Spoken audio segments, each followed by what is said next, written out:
The Knoxville History Project recognizes outstanding contributions to our knowledge of the city's history with the William Rule Prize. The 2024 honoree is William Ross McNabb.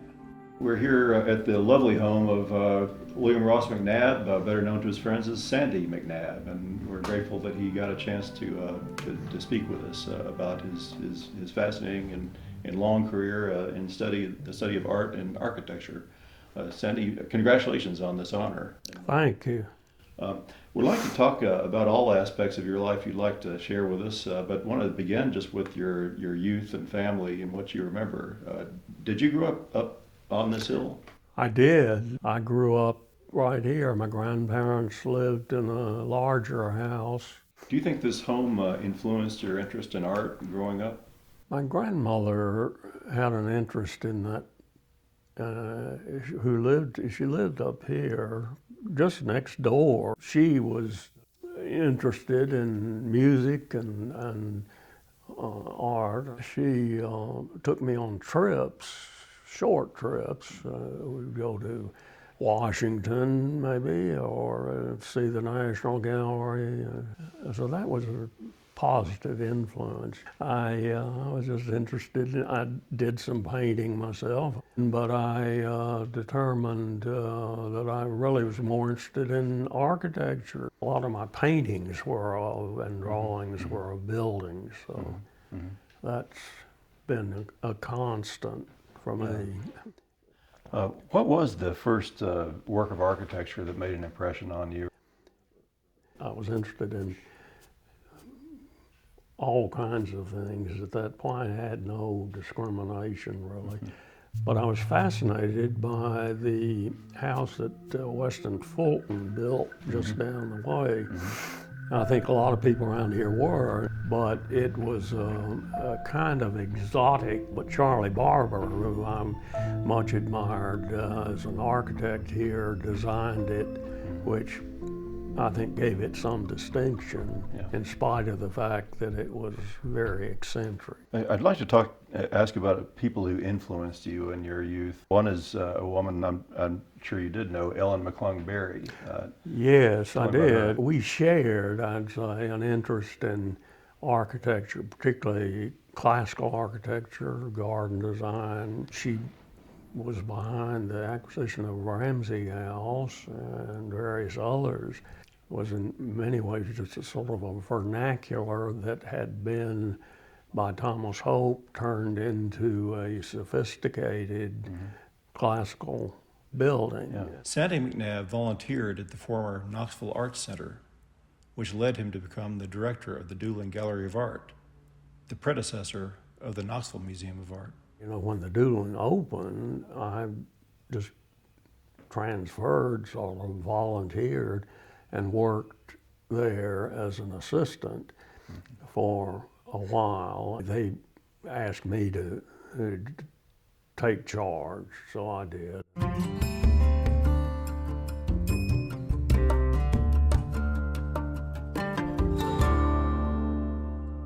And that house was an interesting work of architecture too, wasn't it? Yes. Or is still. Yeah, it is still one of the best in town, I think. John Russell Pope, who designed it.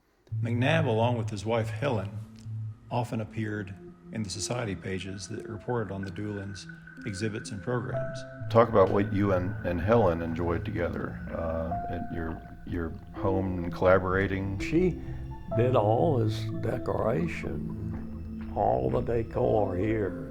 She was a bit of an artist herself, I guess. Oh yes, and she painted some of the painted decoration. Those chairs over there we got, and they were just as drab as could be. Was it preservation that got you more actively interested in architecture?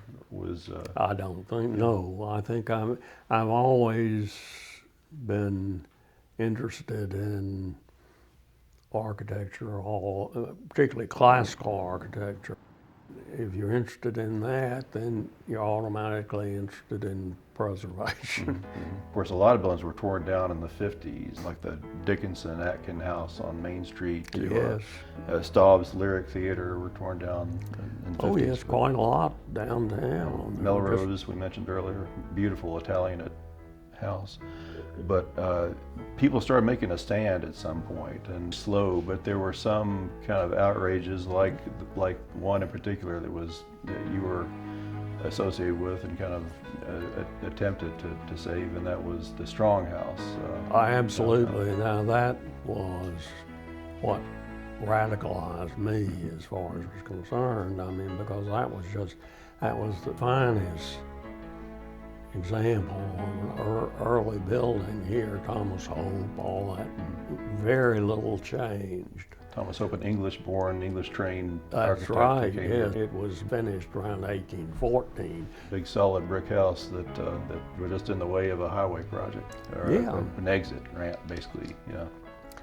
Thought of it, try to organize some to move it, you know, just a little bit, just get it out of the way of that highway. But there was no interest. I wonder if we could draw a line between that and Knox Heritage, which was just 3 years later. Yes. Knoxville Heritage. Well, that's right. We had a organizing meeting at the Doolin, where I was working at the time. It was just a sort of a spontaneous. We had this meeting of interested people, and it was quite a good attendance of people interested. And there was a survey when Knox Heritage was started of the downtown area, which identified numbers of places like the Miller's department store building, which was defaced, and the old Knoxville Library up on Summit Hill. But the Bijou became the focus.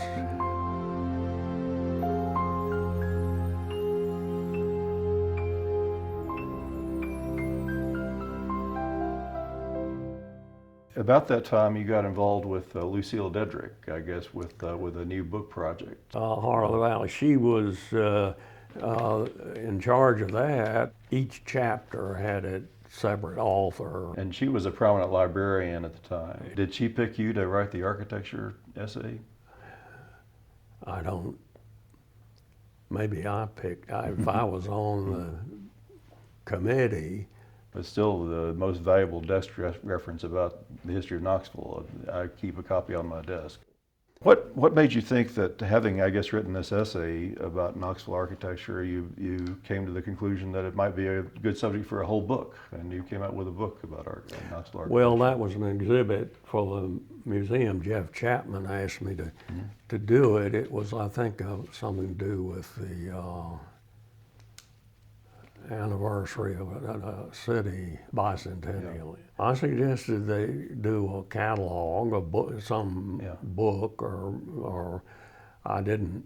Well, really, I had no idea of it actually being a hardcover book. Somebody, I don't know whose idea it was to make this. Yeah, there it is.